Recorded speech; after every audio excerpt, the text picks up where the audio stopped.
Hello student, welcome to NCERT Education. Now we are studying Social Science book of class 9th and this is our new NCERT book and this book name is Understanding Society, India and Beyond. Now we are studying chapter number 3, Atmosphere and Climate. I have already done explanation of this chapter, Atmosphere and Climate, in part 1.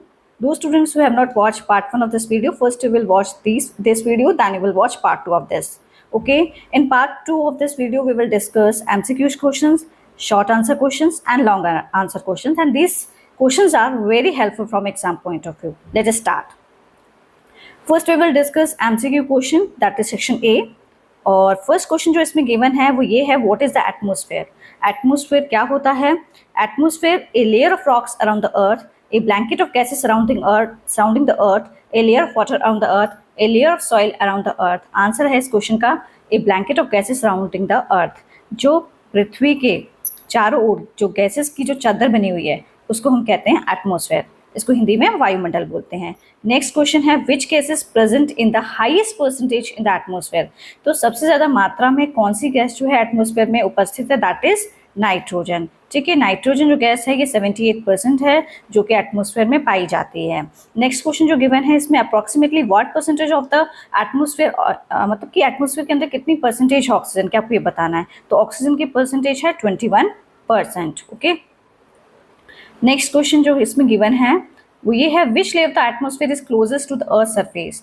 कौन सी layer है जो atmosphere की earth surface से बिल्कुल नजदीक में है? That is troposphere. ओके, इसका आंसर है ट्रोपोस्फेयर. ओके, यहाँ पे मैं टिक कर देती हूँ. नेक्स्ट क्वेश्चन जो है, which layer contains the ozone layer. कौन सी लेयर है जिसमें ओजोन लेयर की परत पाई जाती है? The answer this question is stratosphere. और ये हमें हार्मफुल यूवी रेज से बचाती है, हमारी सुरक्षा करती है.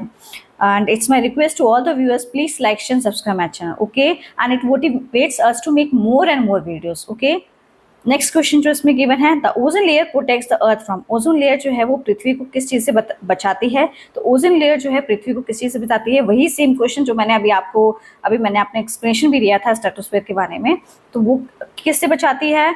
It protect us from UV rays. तो ये हमें यूवी रेस से बचाती है. और ये किस में पाई जाती है? कौन सी लेयर में पाई जाती है layer? That it is stratosphere. Next question, weather refers to. Weather क्या है? Average atmospheric condition over long period है, या day to day atmospheric condition है, सीजनल चेंजेस ओनली है, एनुअल रेनफॉल ओनली है. तो answer this question is day to day atmospheric condition जो होती है. जैसे कि आप देखेंगे आज आपका मौसम जो है, सुबह के टाइम आप देखेंगे कि बादल जैसा मौसम है, थोड़ी देर बाद आप देखते हैं कि धूप आ गई है, फिर थोड़ी देर बाद आप देखते हैं कि हवा चल रही है. तो यही क्या है, जो day to day atmospheric condition होती है उसी को हम कहते हैं वेदर, और उसको हिंदी में कहते हैं मौसम. नेक्स्ट क्वेश्चन जो इसमें गिवन है वो ये है कि सीजनल चेंजेस जो हैं, जो ऋतुओं में जो बदलाव आता है वो किसके वजह से आ रहा है? और सॉरी, नेक्स्ट क्वेश्चन इसमें है क्लाइमेट. क्लाइमेट क्या है? तो climate is a daily weather है, वीकली वेदर रिपोर्ट है, या average weather over a long period of time. तो क्लाइमेट क्या है? Average weather over long period of time. जो औसतम पूरी स्थिति जो है 32 और 30 ईयर्स और मोर देन दैट हम लोग देखते हैं, मोर देन दैट ईयर्स. तो उसकी जो पूरी मौसम की जो स्थिति चली आ रही है काफी लंबे समय से, उसी को हम कहते हैं क्लाइमेट. हिंदी में इसको कहते हैं जलवायु. ओके, नेक्स्ट क्वेश्चन जो इसमें गिवन है, विच इंस्ट्रूमेंट मेजर्स टेम्परेचर. कौन सा इंस्ट्रूमेंट हम यूज करते हैं तापमान को मेजर करने के लिए? That is thermometer. ओके, तो answer this question is thermometer. Next question जो इसमें गिवन है वो ये है, which instrument measure atmosphere pressure को. कौन सा इंस्ट्रूमेंट मेजर करता है? Thermometer, barometer, rain gauge, hygrometer. तो answer this question is barometer जो है एटमॉस्फेयर प्रेशर को मेजर करता है. Wind speed is measure by. Wind speed किसे मेजर की जाती है? एनेमोमीटर से. ओके, तो ये सारे जो कॉन्सेप्ट्स हैं, ये जो क्वेश्चंस हैं एमसीक्यू के, ये आपने 7th क्लास में भी जो है ज्योग्राफी के अंदर ये चैप्टर्स को पढ़ा होगा. ओके, नेक्स्ट क्वेश्चन जो इसमें गिवन है वो ये है, ह्यूमिडिटी जो है उसका मतलब क्या होता है? ह्यूमिडिटी का मतलब है कि amount of water vapour in the air, मतलब जल वाष्प की मात्रा वायु के अंदर कितनी है, उसी को हम कहते हैं humidity. Okay, next question, water changes into water vapour by. जो पानी से वाटर भाप में बदल रहा है, पानी भाप में किस वजह से बदल रहा है? That is because of evaporation के कारण. ठीक है, एवापोरेशन. ओके, ये जो एवापोरेशन वाला कॉन्सेप्ट है आप लोगों ने साइंस में भी पढ़ा होगा, और ये क्वेश्चन जो है अक्सर जो है मोस्टली जो है इस चैप्टर के अंदर आपको देखने को मिलेगा. Water vapour changes into tiny droplets. Water vapour जो जल वाष्प में जो पानी जो है जल वाष्प में जब कन्वर्ट हो जाता है वाटर वेपर में, तो जो छोटी छोटी बूंदें गिरती हैं, तो that is because of condensation की वजह से होता है वो, ठीक है। नेक्स्ट क्वेश्चन है rain, snow, sleet and hail are forms of, किसकी फॉर्म्स है? This is a forms of precipitation, ठीक है। पानी जिस फॉर्म में धरती के ऊपर गिर रहा है वो रेन की फॉर्म में गिर रहा है, स्नो की फॉर्म में गिर रहा है, स्लीट है या हेल है, ओले हैं, that is because of precipitation, okay. Next question इसमें जो गिवन, विंड कैसे, हवा जो है वो कैसे ब्लो कर चलती है? विंड हमेशा जो है वो ब्लो करेगी हमेशा high pressure to low pressure, okay. Which gas is mainly responsible for the green house effect, तो ग्रीन हाउस इफेक्ट के लिए कौन सी गैस सबसे ज्यादा रिस्पॉन्सिबल होती है? तो ग्रीन हाउस गैस के लिए, सॉरी, ग्रीन हाउस इफेक्ट के लिए कौन सी गैस रिस्पॉन्सिबल होती है? That is carbon dioxide, okay, that is CO2, okay. Next question जो इसमें गिवन है, the continuous movement of water between earth and atmosphere is called, जो लगातार मूवमेंट चलती रहती है वाटर की अर्थ और एटमॉस्फेयर के बीच में, उसको हम क्या कहते हैं? उसको हम कहते हैं वाटर साइकिल। नेक्स्ट क्वेश्चन जो इसमें गिवन है, sea breeze occurs during, sea breeze क्या होती है? जो समुद्र से हवा जो है लैंड की तरफ जाती है, तो उसको हम कहते हैं सी ब्रीज। और ये कब ऑकर करती है? सी ब्रीज जो है आपको मोस्टली डे के टाइम पे देखने को मिलेगी, ओके। और लैंड ब्रीज नाइट में ऑकर करती है। वही सेम क्वेश्चन अभी फिर से रिपीट हो गया, land breeze occurs during night, okay. Answer this question is night. Next question, which factor mainly effects makes hill station cooler, कौन सा फैक्टर है जिसके वजह से आप देखें जब आप हिल स्टेशन विजिट करते हैं तो हिल स्टेशन में जो वेदर है वो बहुत ज़्यादा कूल होता है, that is because of altitude की वजह से, ओके। नेक्स्ट क्वेश्चन है, which human activity contributes most to global warming, कौन सी गतिविधियां हैं जिसकी वजह से जो है ग्लोबल वार्मिंग हो रही है? That is because of burning of fossil fuels, क्योंकि हम लोग क्या कर रहे हैं? फोसिल फ्यूल्स को क्या कर रहे हैं? ज़्यादा से ज़्यादा क्या कर रहे हैं? बर्न कर रहे हैं, ओके, ठीक है। नेक्स्ट क्वेश्चन जो है, डिफॉरेस्टेशन मेनली कॉज, डिफॉरेस्टेशन किसकी वजह से हो रहा है? क्लाइमेट चेंज की वजह से हो रहा है, okay. Next question, which of the following helps reduce global warming, किस जो ग्लोबल वार्मिंग जो है, जो वैश्विक तापमान जो है वो जो बढ़ रहा है उसको हम किस तरीके से कम कर सकते हैं? कटिंग फॉरेस्ट, यूजिंग मोर कोल, मतलब ज़्यादा से ज़्यादा कोयला यूज़ करें, तो प्लांटिंग मोर ट्री, ज़्यादा से ज़्यादा हम पेड़ लगाएंगे तो ग्लोबल वार्मिंग जो है ये सिचुएशन जो है कंट्रोल कम हो जाएगी। नेक्स्ट क्वेश्चन जो इसमें गिवन है, which atmospheric layer burn up most meteors before they reach the earth, तो किस एटमॉस्फेयर लेयर पे जो उल्कापिंड होते हैं धरती की सतह पे पहुंचने से पहले वो फ्रिक्शंस के कारण क्या हो जाते हैं? वो जल जाते हैं। It is in mesosphere, okay. Next question, which is the outer most layer of the atmosphere, outer most layer atmosphere की क्या है? थर्मोस्फेयर है, मेसोस्फेयर है, एक्सोस्फेयर है, स्ट्रेटोस्फेयर, तो answer this question is stratos, oh my god, sorry, exosphere है, okay. Next question जो इस चैप्टर का है, नेक्स्ट इसका क्वेश्चन देख लेते हैं, which layer contains the largest amount of air and water vapour, कौन सी लेयर है जिसमें ज्यादा मात्रा में वायु और वाटर वेपर पाया जाता है? That it is in troposphere, तो answer this question is troposphere, okay. तो which weather element is major using a rain gauge, तो कौन सा वेदर एलिमेंट को हम मेजर करते हैं रेन गॉज की हेल्प से? That is rain fall, okay. Next question इसमें जो गिवन है वो ये है, which instrument is use to measure humidity, कौन सा एलिमेंट है जिसको हम यूज करके क्या कर रहे हैं? ह्यूमिडिटी को मेजर करते हैं। ये आपने पढ़ा होगा पहले भी, और इसका आंसर क्या है? Hygrometer, okay. हाइग्रोमीटर को हम यूज करके क्या करते हैं? एटमॉस्फेयर को, सॉरी, ह्यूमिडिटी को मेजर करते हैं। ह्यूमिडिटी को हिंदी में कहते हैं आर्द्रता। आर्द्रता का मतलब होता है कि जो वायु में जल वाष्प कितनी मात्रा है, ओके। नेक्स्ट क्वेश्चन जो इसमें गिवन है, question number 31, clouds are form due to, बादल किसकी वजह से बन रहे हैं? इवेपोरेशन की वजह से, condensation of water vapour, strong winds, high air pressure, तो कंडेंसेशन ऑफ वाटर वेपर की वजह से क्या हो रहा है? क्लाउड्स फॉर्म होते हैं। नेक्स्ट क्वेश्चन जो इसमें गिवन है, which type of rainfall is commonly associated with mountains, किस तरीके की बारिश जो है वो आपको पहाड़ों में देखने को मिलती है? That is convectional rainfall, cyclonic rainfall, orographic relief rainfall, artificial rainfall, तो दैट इज ओरोग्राफिक रेनफॉल जो है आपको ये माउंटेन्स पे देखने को मिलेगी, ओके। नेक्स्ट क्वेश्चन जो इसमें गिवन है, which factor mainly controls the climate of a place, तो कोई भी जगह है उसकी जलवायु जो है तो उसको कौन सा फैक्टर मेनली कंट्रोल करता है? दैट इज लैटिट्यूड भी करता है, एल्टीट्यूड भी करता है, डिस्टेंस कितना है उसका सी से वो भी चीज़ भी कंट्रोल करती है। तो इसका आंसर हो जाएगा all of the above. Which of the following is a green house gas, कौन सी है? तो ग्रीन हाउस गैस यहाँ पे कौन सी है? Methane, okay. नेक्स्ट क्वेश्चन है, विच gas is use by green plants during photosynthesis, कौन सी गैस का यूज किया जाता है प्लांट्स के द्वारा फोटोसिंथेसिस में? That is carbon dioxide, okay. इसका आंसर है कार्बन डाइऑक्साइड। नेक्स्ट क्वेश्चन जो इसमें गिवन है वो ये है, which is the main source of heat for the earth, earth पे सोर्स क्या है, नेचुरल सोर्स क्या है हीट का, that is sun. Okay, next question, which process is the first step of the water cycle? तो पहला process क्या है water cycle, that is evaporation. पहले क्या होता है, धरती पे जो पानी होता है वो क्या होता है, वो भाप बन के उड़ता है ऊपर की ओर। नेक्स्ट क्वेश्चन है, which of the following is not a form of precipitation का फॉर्म नहीं है, that is evaporation. Okay, which of the following is major effect of global warming? तो जो ग्लोबल वार्मिंग की वजह से जो ज़्यादा से ज़्यादा जो प्रभाव पड़ रहा है वो किस चीज़ पर पड़ रहा है, that is in melting glacier. जो हमारे ग्लेशियर्स हैं, जो हमारे हिमनद हैं, वहाँ पे जो बर्फ़ है वो पिघलनी शुरू हो गई है। The movement of air from high pressure to low pressure areas, जो मूवमेंट होती है हवा की हाई प्रेशर से लो प्रेशर एरियाज, उसको हम क्या कहते हैं, that is called wind.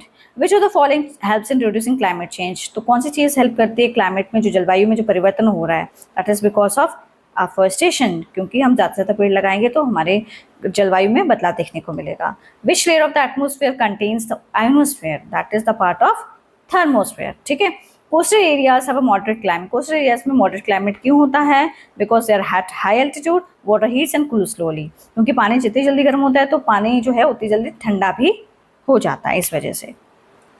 Next question, which of the following is a renewable source of energy? Renewable source of energy का क्या example, that is solar energy. Next question, which of the following can increase the amount of carbon dioxide in the atmosphere? कौन सी चीज जो है जो CO2 की मात्रा जो एटमोस्फेयर में इंक्रीज करे, that is burning fossil fuels. Next question, which process changes water vapour into liquid vapour? कौन सा प्रोसेस है जो वाटर वेपर को लिक्विड वाटर में चेंज कर देता है, दैट इज कंडेंसेशन। कंडेंसेशन के प्रोसेस में क्या होता है, water vapour into liquid vapour. Evaporation के प्रोसेस में क्या होता है, liquid into water vapour. Okay, और आप लोगों से मेरा एक क्वेश्चन भी है कि एवापोरेशन जो है उसमें वाटर वेपर्स जो है मतलब लिक्विड किस में चेंज हो रहा है? आप लोग फिर से बताएंगे इस चीज़ को, मैंने एक बार बोल दिया है, मैं चाहती हूँ फिर भी कितने बच्चों को याद है concept.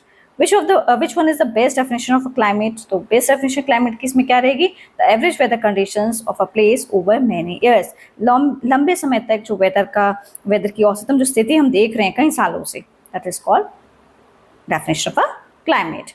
Next question, which of the following which atmosphere layer is suitable for aircraft to fly because of stable air conditions? That is stratosphere पे जो है एटमोस्फेयर, वो एटमोस्फेयर लेयर है जहाँ पे हमारे जो जहाज है, हवाई जहाज उड़ते हैं। Next question, which of the following is the best way to conserve the atmosphere? सबसे अच्छा कौन सा तरीका है कि वायुमंडल को हम संरक्षित कर सके? तो answer this question is reduce pollution. प्रदूषण को कम से कम करना है और ज़्यादा से ज़्यादा पेड़ लगाने हैं। Which statement is correct about whether and climate? के बारे में कौन सा स्टेटमेंट इसमें सही है? वेदर जो है ये शॉर्ट टर्म फिनोमिना है, क्लाइमेट जो है लॉन्ग टर्म एवरेज पैटर्न है वेदर का। ओके, अभी जो है हम लोग इस चैप्टर के जो है शॉर्ट आंसर क्वेश्चन डिस्कस करेंगे। ओके, फर्स्ट क्वेश्चन जो इसमें गिवन है वो ये है, व्हाट इज एटमोस्फेयर? तो एटमोस्फेयर क्या होता है? एटमोस्फेयर क्या है? एटमोस्फेयर जो है ये वायुमंडल कहते हैं इसको हिंदी में। पृथ्वी के चारों ओर जो गैसेस की जो परत है उसको हम कहते हैं एटमोस्फेयर। और उसमें कौन कौन सी गैसेस आती हैं? Nitrogen, oxygen, carbon dioxide, water vapour and other gases. It protect life और प्रोवाइडिंग एयर। और ये हमें किस चीज़ से बचाती है कि इंसान जो है, जो पृथ्वी पर रह रहा है, वो सांस ले सके। और जो हार्मफुल सोलर रेडिएशन जो हमारी पृथ्वी है उसको क्या करती हैं, ये शील्ड करते हैं। शील्ड करने का काम करता है कौन? एटमोस्फेयर। क्वेश्चन नंबर 2 जो इसमें given, name the main gases present in the atmosphere. Main gases nitrogen 78%, oxygen 21%, carbon about 0.93%, carbon dioxide 0.04%। Okay, next question में जो गिवन है, why is the atmosphere important for life on the earth? Atmosphere जो है पे life क्यों important है अर्थ के ऊपर? क्योंकि एटमोस्फेयर पे इसलिए पॉसिबल है जीवन क्योंकि ऑक्सीजन हमें मिल रहा है ब्रीथ करने के लिए, कार्बन डाइऑक्साइड फोटोसिंथेसिस प्रोसेस के लिए मिल रही है पौधों को, और ये हमें प्रोटेक्ट करती है हार्मफुल यूवी रेज से, अल्ट्रावायलेट रेज से, और मेंटेन करती है एक सूटेबल टेम्परेचर। ठीक है, मेक्स वेदर रेनफॉल पॉसिबल, और वेदर को क्या करती है, चेंज करती रहती है और रेनफॉल भी होता है। क्वेश्चन नंबर 4 है, डिफरेंस बिटवीन वेदर और क्लाइमेट में क्या डिफरेंस है? तो फर्स्ट जो इन्होंने जो पॉइंट्स यहाँ पे गिवन है, तो फर्स्ट पॉइंट जो है ये वेदर का है। डे टू डे कंडीशन, जो दिन प्रतिदिन जो स्थिति जो है वायुमंडल की चेंज, उसमें चेंज आता है उसको हम कहते हैं वेदर। और लंबे समय तक जो वेदर में चेंज आ रहा है उसको हम कहते हैं climate.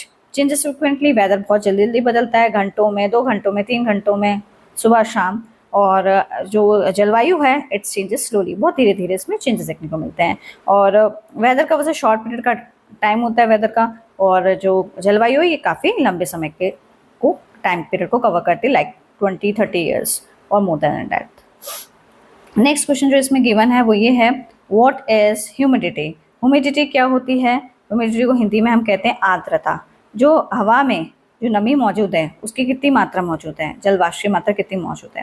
Humidity is amount of water vapour present in the air, amount कितना है वाटर वेपर का वायु के अंदर। High humidity makes the air feel moist, जितनी ज़्यादा ह्यूमिडिटी होगी तो हवा भी क्या होगी, हवा में बहुत ज़्यादा नमी होगी। लो ह्यूमिडिटी होगी तो हवा कैसी होगी, ड्राई होगी। Next question, explain the process of evaporation. Evaporation का प्रोसेस क्या होता है, एवोपरेशन जल वाष्पीकरण बोलते हैं इसको। Evaporation is the process in which water changes into water vapour. इसमें क्या होता है, वाटर जो है, पानी जो है वो भाप बन के उठ जाता है due to the heat of the sun, सूरज की रोशनी के कारण। And it is the first step of the water cycle, और ये पहला स्टेप माना जाता है जो हमारी वाटर साइकिल है उसका। नेक्स्ट क्वेश्चन जो इसमें क्या, वाटर कंडेंसेशन क्या है। कंडेंसेशन एक ऐसा प्रोसेस है जिसमें वाटर वेपर ठंडा होता है और चेंजेस होता है टाइनी वाटर ड्रॉपलेट्स में, और उसकी वजह से क्या होता है, क्लाउड्स फॉर्म होते हैं, बादल फॉर्म होते हैं, फॉग फॉर्म होता है, ड्यू ओस। ओके, व्हाट इज प्रेसिपिटेशन क्या है, name its form. Precipitation is the falling of water from clouds to the earth surface. जो हमारी पृथ्वी के ऊपर जो पानी गिर रहा है बादल से, और वो किस फॉर्म में गिर रहा है, that is called precipitation. It is in form of a rain, snow, slit और हेल। मतलब वो पानी की फॉर्म में है या बर्फ की फॉर्म में है या ओले की फॉर्म में। ओके, नेक्स्ट क्वेश्चन जो इसमें गिवन है, व्हाट इज विंड। विंड क्या है, हाउ इज इट फॉर्म। तो wind is a movement of air from high pressure areas to low pressure areas. Wind जो है, हवा जो है, हमेशा कहाँ किस एरिया से चलती है, हाई प्रेशर एरिया से कहाँ जाएगी, लो प्रेशर एरियाज में। और ये किस तरीके से फॉर्म हो रही है, क्योंकि जो अर्थ सरफेस है वो हीटेड हो रही है अनइवनली बाय द सन। कहीं पे पृथ्वी जो है ज़्यादा गर्म है तो कहीं पे क्या है, पृथ्वी ज़्यादा ठंडी है। तो इस वजह से क्या है, जो विंड की जो मूवमेंट होती है, विंड इज द मूवमेंट जो एयर की होती है वो हाई प्रेशर एरिया से लो प्रेशर एरिया होती है। एक इंपॉर्टेंट कॉन्सेप्ट है, एक्सप्लेन सी ब्रीज क्या होता है। सी ब्रीज क्या होता है, सी ब्रीज का मतलब होता है कि जो समुद्र से जो हवा जो है धरती पे जा रही है उसको हम सी ब्रीज कहते हैं। ड्यूरिंग दैट, ये सी ब्रीज जो है दिन के समय पे देखने को मिलेगा आपको। जमीन जो होती है दिन के समय जो है, during the day land heats up faster than the sea. दिन के समय जो है लैंड जो है बहुत तेजी से गर्म हो जाती है एज कम्पेयर टू सी। सी का पानी जो है इतनी जल्दी गर्म नहीं होता जितनी जल्दी लैंड गर्म हो जाती है। तो वार्म एयर क्या होती है, ऊपर की तरफ उठती है लैंड में, ठीक है, लैंड के ऊपर से वार्म एयर ऊपर की तरफ उठती है। और कूल एयर जो होती है, समुद्र से जो कूल एयर होती है वो वहाँ पे लैंड के ऊपर बहनी शुरू हो जाती है, ठीक है। तो जब लैंड जब राइज कूल एयर जो है जब वो सी से लैंड पे आएगी तो हाई प्रेशर एरिया क्रिएट होगा, और वार्म एयर जब ऊपर की तरफ जाएगी तो क्या होगा, लो प्रेशर एरिया क्रिएट होगा। तो this movement of air is called sea breeze. तो ये मूवमेंट जो है, मतलब हवा की जो मूवमेंट है सी से लैंड के ऊपर, that is called sea breeze. ऐसे ही एक इसका रिवर्स कॉन्सेप्ट है। एक्सप्लेन लैंड ब्रीज क्या होता है। एट नाइट, नाइट में क्या होता है, लैंड जो है बहुत जल्दी ठंडी हो जाती है एज कम्पेयर टू सी। तो एयर जो होती है over the sea becomes warmer rise, तो वो ऊपर की ओर उड़ती है, वहाँ गर्म हवा हमेशा क्या होता है, ऊपर की ओर उड़ती है। और जो ठंडी हवा होती है वो from the land moves toward the, वो समुद्र की ओर चली जाती है। तो इसीलिए क्या बोलते हैं, जब हवा समुद्र की ओर, लैंड से समुद्र की ओर जा रही है तो वो लैंड ब्रीज है। जब हवा समुद्र से लैंड की ओर आ रही है that is called sea breeze. Okay, next question जो है, what is the ozone layer, why is it important. Ozone layer जो है वो क्या है, ये स्ट्रेटोस्फेयर वाली लेयर में पाया जाता है, ठीक है। Okay, and it observe most of the harmful ultraviolet rays of the sun. ये क्या करती है, ओजोन लेयर क्या करती है, जो हमारी हार्मफुल हानिकारक जो यूवी रेज होती हैं जो सन से आती हैं उससे उसको रोकती है और प्रोटेक्ट करती है लिविंग ऑर्गेनिज्म को। इसके जो हानिकारक इफेक्ट्स पड़ते हैं, हार्मफुल इफेक्ट्स पड़ते हैं, उनसे क्या करती है, सुरक्षा करती है हमारी। नेक्स्ट क्वेश्चन जो इसमें गिवन है, what is a green house gas, green house जो है उसका क्या इफेक्ट होता है, इसको हमें समझ रहे हैं। ग्रीन हाउस गैसेस का क्या इफेक्ट होता है। ग्रीन हाउस गैसेस जो होती हैं इसका प्रभाव ये होता है, जो हमारी पृथ्वी की सतह होती है उसमें बहुत ज़्यादा प्रभाव डालती हैं।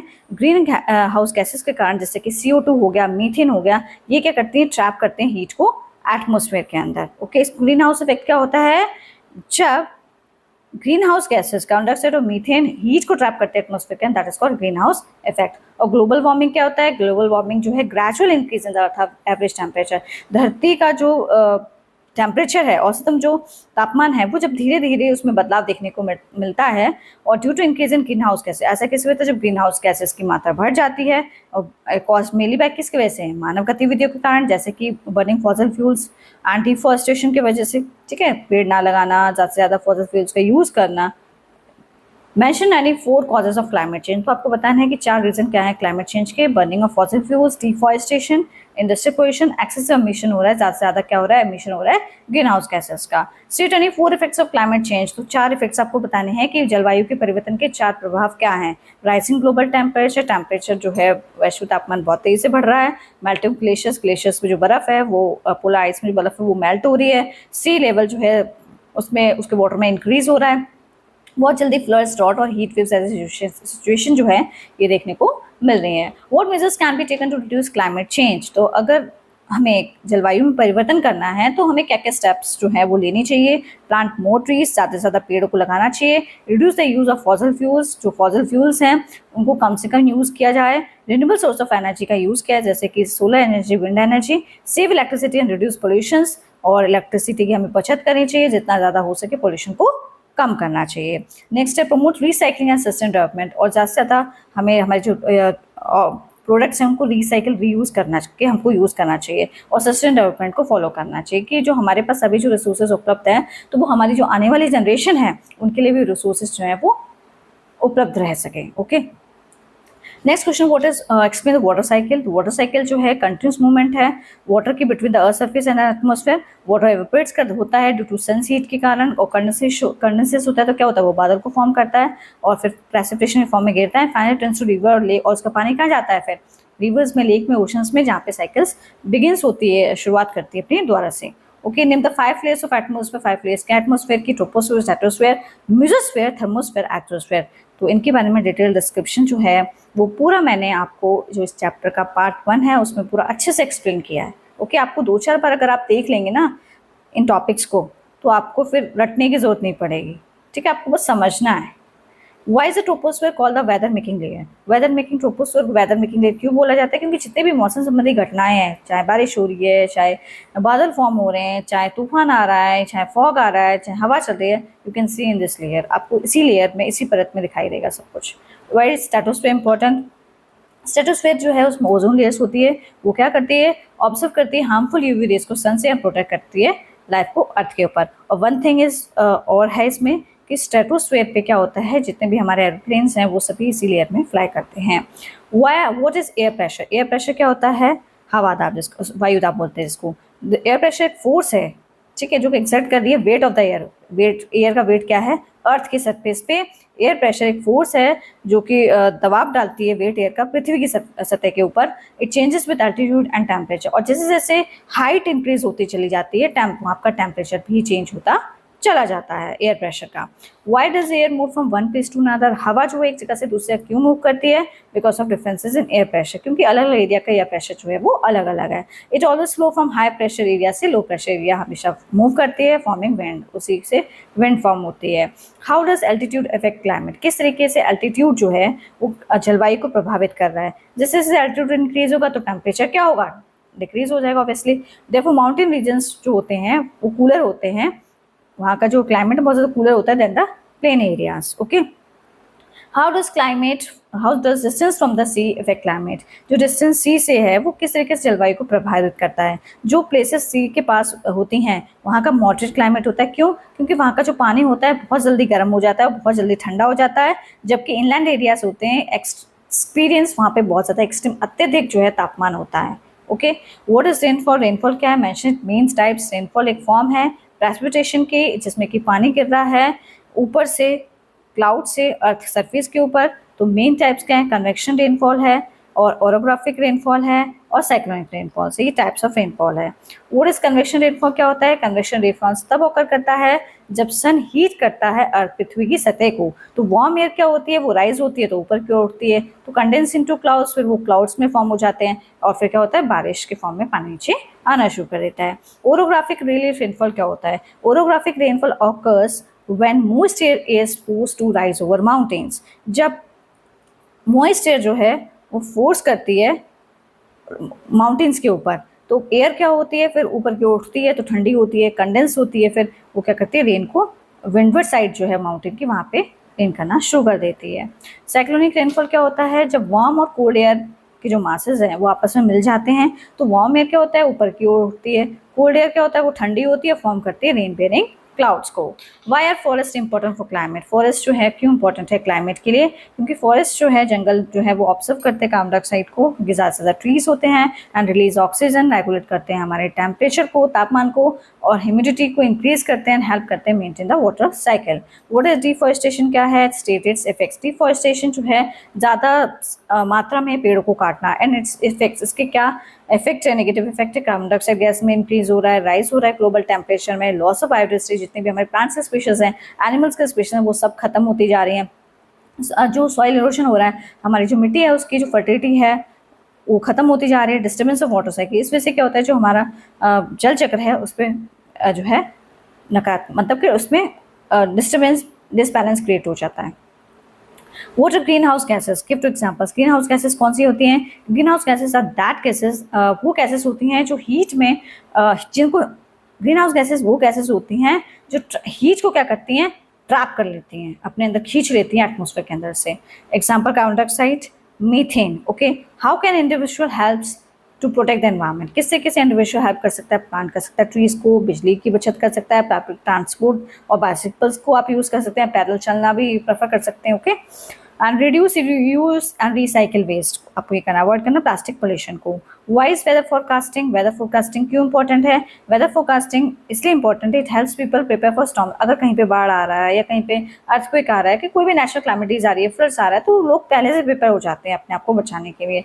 Floods, heat waves and heavy rainfall, ये सपोर्ट करता है कल्चर को, ट्रांसपोर्टेशन को, डिजास्टर मैनेजमेंट को। Explain the relationship between atmosphere and life on the earth में क्या मतलब संबंध है? एटमोसफेयर सपोर्ट करता है लाइफ को, प्रोवाइडिंग एसेंशियल गैसेस, क्योंकि वो रेगुलेट करता है तापमान को, प्रोटेक्टिंग करता है तो हार्मफुल सोलर रेडिएशन से, और इनेबलिंग करता है वेदर ऑफ वाटर साइकिल को। ठीक है, विदाउट द एटमोसफेयर, अगर एटमोसफेयर नहीं होगा तो जीवन जो है पॉसिबल नहीं है अर्थ के ऊपर।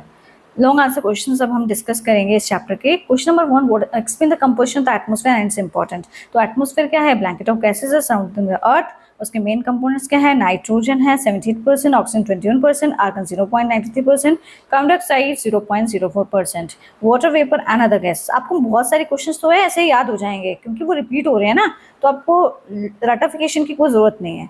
ओके, और इसकी क्या इंपॉर्टेंस है? Provide oxygen for breathing, supplies carbon dioxide for photosynthesis, protect the earth from harmful UV rays through the ozone layer, maintain करता है सुटेबल टेम्परेचर को, help in weather phenomena and water cycle. Explain the 5 layers of the atmosphere and their characteristics. तो 5 layers क्या है atmosphere के?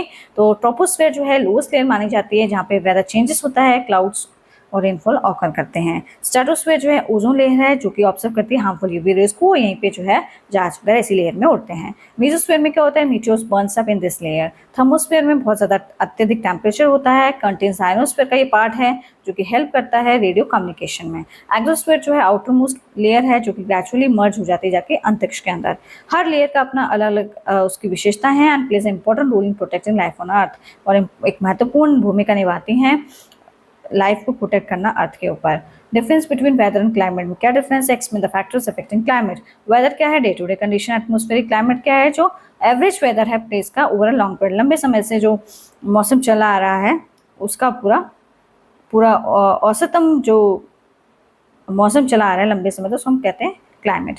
Factors क्या क्या effect करता है? लैटिट्यूड इफेक्ट करता है, एल्टीट्यूड इफेक्ट करता है। लैटिट्यूड किस तरीके से इफेक्ट करता है कि जो सन की रेज हैं वो सीधे इक्वेटर पे आ रही होती हैं, फिर स्लैंटिंग होती हैं tropic of cancer, tropic of capricorn पे, फिर ऊपर हम चले जाते हैं एंटार्क्टिक और आर्टिक ओशन, तो वहाँ पे क्या है? डिफरेंट है, सूरज की रोशनी जो तिरछी पड़ रही है, तो एटमॉस्फेयर जो क्लाइमेट जो है वहाँ पे भी डिफरेंट होता है because of latitude. Altitude height की वजह से होता है, distance from the sea, winds, ocean currents और रिलीफ माउंटेन्स पे भी डिफरेंट होता है। ये फैक्टर्स बहुत ज़्यादा अफेक्ट करते हैं टेम्परेचर, रेनफॉल जो है हमारे रीजन के अंदर। एक्सप्लेन द वाटर साइकिल क्या है? उसके डिफरेंट स्टेजेस हैं, सेम वही क्वेश्चन जो मैंने अभी आपको एक्सप्लेन किया था शॉर्ट आंसर क्वेश्चन में। तो वाटर साइकिल कंटिन्यूस मूवमेंट है वाटर की between the earth and the atmosphere, evaporation, condensation, cloud formation, precipitation और collection of water in river and lakes and oceans. ये वाटर साइकिल इस चीज को मेंटेन करती है अंदर, जैसे कि वाटर जो है बैलेंस्ड रहे, supply fresh water. Sea breeze और लैंड ब्रीज को सुटेबल एग्जांपल्स के साथ यहाँ बताया। सी ब्रीज ऑकर करती है दिन में, land heats faster than sea, cool air move करती है सी से ऊपर की ओर towards the, cool air moves from the sea, cool air जो है मूव करती है सी से टुवर्ड्स द लैंड।